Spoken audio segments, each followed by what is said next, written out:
What's up, everybody? Welcome to the video. We're here breaking down the Geico 500 at Talladega Superspeedway, one of the best places in all of NASCAR. This take place on Sunday, April 21st, around 3 p.m. Eastern. Hopefully, there's a lot of rain in the forecast this weekend. And earlier in the week, it looked like Sunday would be a complete washout, and Monday was a guarantee. Although it's starting to taper off a little bit. But anyway, this happens to be your first time here. What's up? My name is Chris Pennell. I break down NASCAR DFS each and every single week on this channel. Videos on Saturdays, live streams on Sundays, planning for usually around 12 or 1 p.m. Eastern, so be there or be square. And really quick, I gotta give a shout out to Jen last week for winning the YouTube comment contest, for being the only person that picked Chase Elliott, as he finally unwashed himself and got himself his first win in quite some time in Texas last weekend. So if you want to win this weekend, all you gotta do is comment down below who you think is going to score the most fantasy points and how many, and the winner will get a cash prize. So make sure you comment before the race starts. And as always, if you do enjoy today's video, make sure you like down below, subscribe to the channel if you're brand new, and let's dive right into it. All right, so let's talk some strategy here for Talladega. So it's kind of similar to the Daytona strategy, where everyone wants to stack the back, which is what you probably should do at Daytona. And Talladega, it's a similar premise. Although I don't mind taking shots at guys starting close to the front here at Talladega, because sometimes it's not an absolute wreck fest, and there is quite the possibility of there being a big one. Always a possibility at super speedways, whether it's Atlanta, Daytona, or Talladega. But sometimes we do see Talladega, especially the spring race, tend to be a little bit more tame.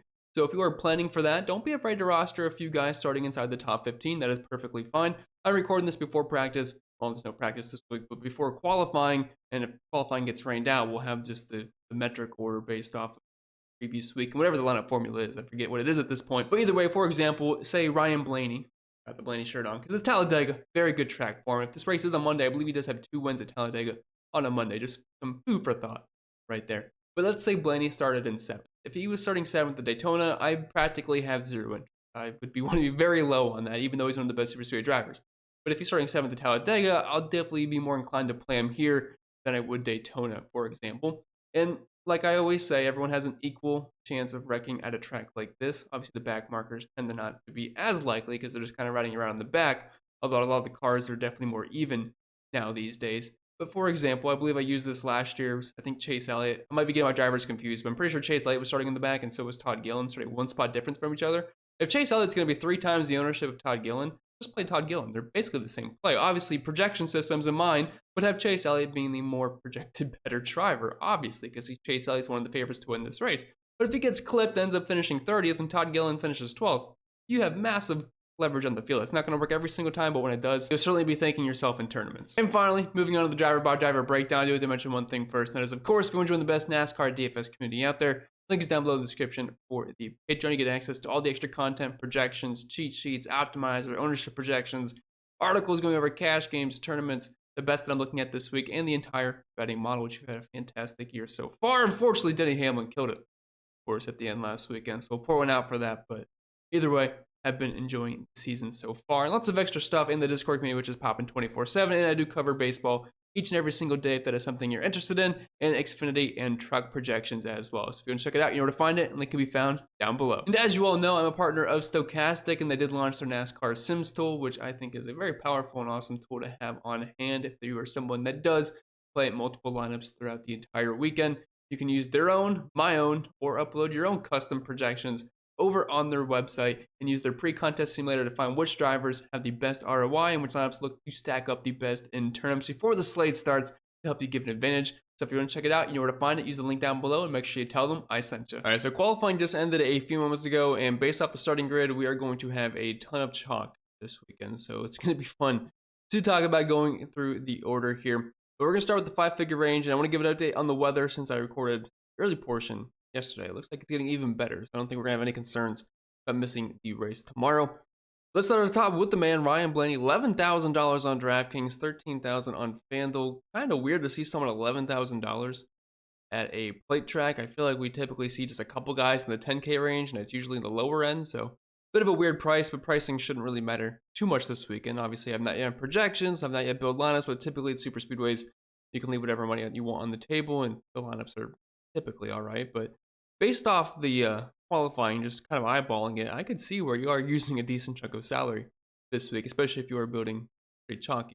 But Ryan Blaney, obviously, is one of the best drivers here at Talladega, arguably the best in recent memory. Great super speedway driver in general, and if he is not wrecking, he will be up front. It's just a matter of being able to survive For the past 6 races here at Talladega, as you can see, 3 top 5s in 6 races, 4 top 10s, and in the top 15 every single time, and also has the most dominator points. So I'm going to try to keep this as simple as possible because, yes, we can talk about the track history for all these drivers, but a lot of it comes down to where are they starting? Is that going to make them viable? Obviously, the driver is going to have a bit of a difference. Like if Kyle Larson was starting 10th and Ryan Blaney starting 10th, I'll take Ryan Blaney starting 10th all day because he's much better at super speedways, but that's obviously not the case this weekend.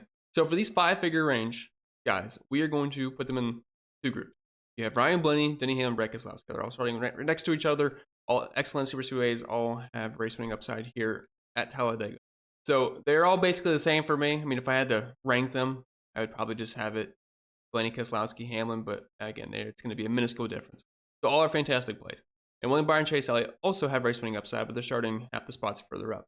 So their projections aren't going to be make them as easy to get to. I mean, they're going to be viable in tournaments, but I'll definitely have more ownership to the Hamlin, Keselowski, Ryan Blaney trio. But like I said, all these guys are going to be playable. Chase Elliott has one in here at Talladega, and William Byron has one at super speedways in the past. So they're expensive for a reason. They're very good at these types of tracks, but I'll take the guys with more place differential upside. The 9K range, Joey Logano, excellent at super speedways. If you're looking for a pivot off of these guys starting in the 20s up top, Logano might be your man. I talked about in the strategy portion where if this was Daytona, we have a guy like Ryan Blaney. But for example, we have Joey Logano here, who's also amazing at super speedways. I'm more inclined to play them at Talladega rather than Daytona. So he is in that same group as Chase Elliott and William Byron. And I kind of like just viewing these guys as putting them in groups because that's really all we can do here. There's really not going to be much separating them besides the starting positions this weekend. Kyle Busch is probably starting a bit too high for me to have interest. Last year, nailed him. I think he was starting mid-pack, liked him in tournaments, and he also put him to win at plus 1,800. Ended up stealing the win from Ryan Blaney at the end. So we'll thank him for his services last season, but don't think I'm going to be able to get there starting in 4th. Bubba Wallace, kind of in that Byron, Chase Elliott range. He does have race-winning upside here, but the starting position is not going to make him as easy to get to, especially when you have Kyle Larson starting in the absolute back, and then Ross Chastain also starting in the 30s right next to him. So Bubba Wallace in that tournament pool. He's like in that tier 2 of the guys we've talked about so far with Elliott and Byron. Meanwhile, Blaney, Hamlin, Keselowski are definitely in that tier 1.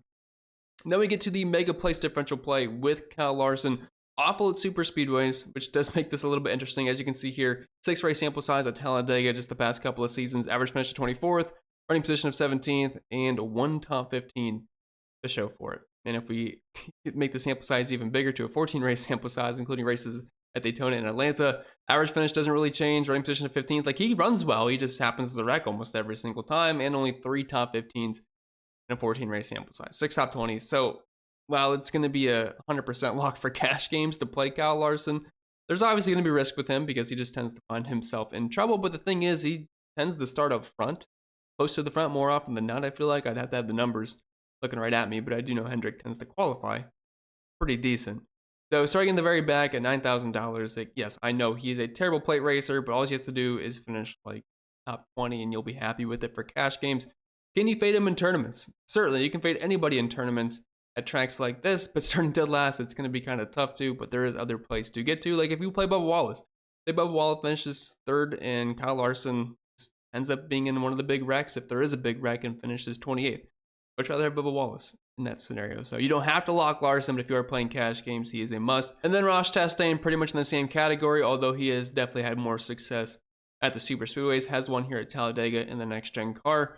And if we look at the 14 race sample size, next gen races at super speedways, 4 top 5s has a win, 6 top 10s, and 7 top 15s, and overall some decent numbers. So starting in the back, or as long as he's not the first guy that wrecks out, which I feel like whenever I say that, they end up being the first guy that wrecks out. But there's no way of knowing that, so definitely play Ross Chastain in cash games.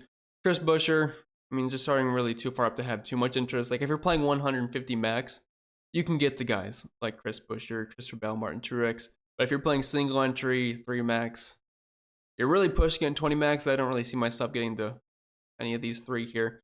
Tyler Reddick, $8,000 starting in 18th. Love his paint scheme this week. White and black Jordan car looks sick. Doesn't really have a ton of success here at the super speedways, but for where he's starting, he will filter into some lineups, but I can't really say anything else besides that. Just mainly a starting position play there.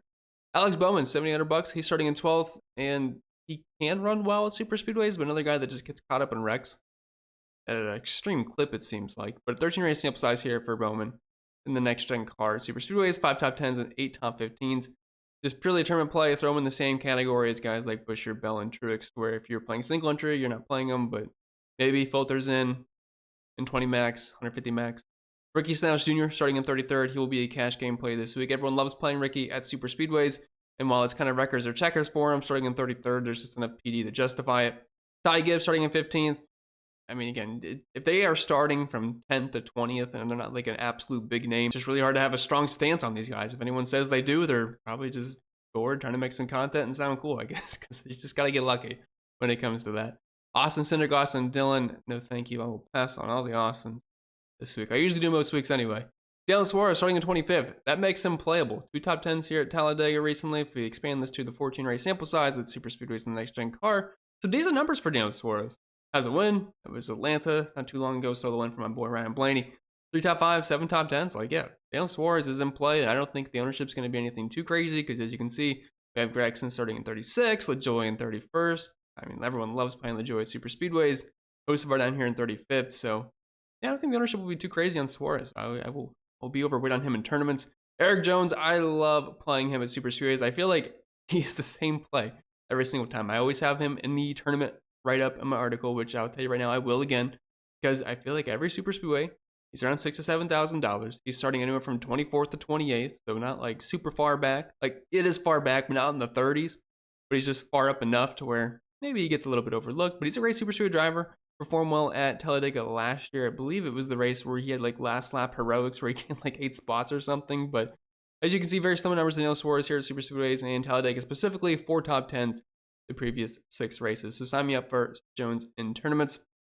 Chase Briscoe, another guy. We're kind of in that same group as Suarez, Jones, and Briscoe. All excellent tournament plays here. Noah Gragson will be your cash option.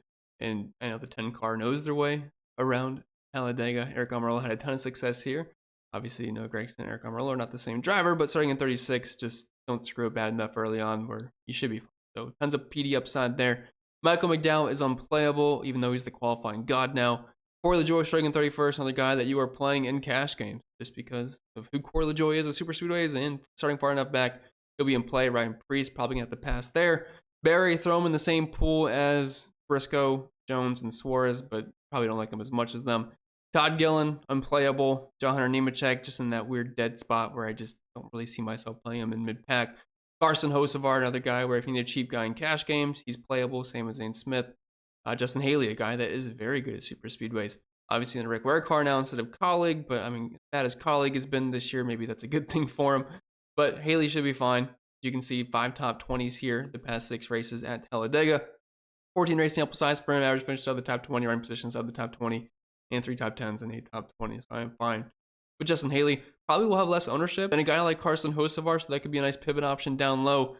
SVG, Daniel Hemrick, Harrison Burton starting too far up for me. Anthony Alfredo, I wish he was starting further back. And if you are playing BJ McLeod and Cody Ware, you are expecting a wreck fest, because if it's not a wreck fest, I just don't really see them getting a ton of PD here. But kind of fun seeing Cody Ware back. It's been a while. But yeah, other than that, I don't really see a need to go there unless you are building for an absolute wreck fest, which is possible. This was Daytona. I would say, heck yeah, sign me up for a ton of McLeod, ton of Cody Ware. But with this being Talladega, I don't usually go down as much as I normally do. With that being said, that's all I got for you guys this week. I hope you did enjoy. Quicker video, but it's Talladega, so it really all just comes down to the starting positions. But if you guys have any questions, make sure you leave them down below. And if you want to enter the comment contest, just tell me who you think is going to score the most fantasy points and how many. And the winner will get a cash prize. If you want to check out all the extra content over on Patreon, you know where to find it. Link will be found down below. And hopefully I will see you guys all in the live stream tomorrow around 12 or 1 p.m. Eastern. But I wish you all the best, and I'll see y'all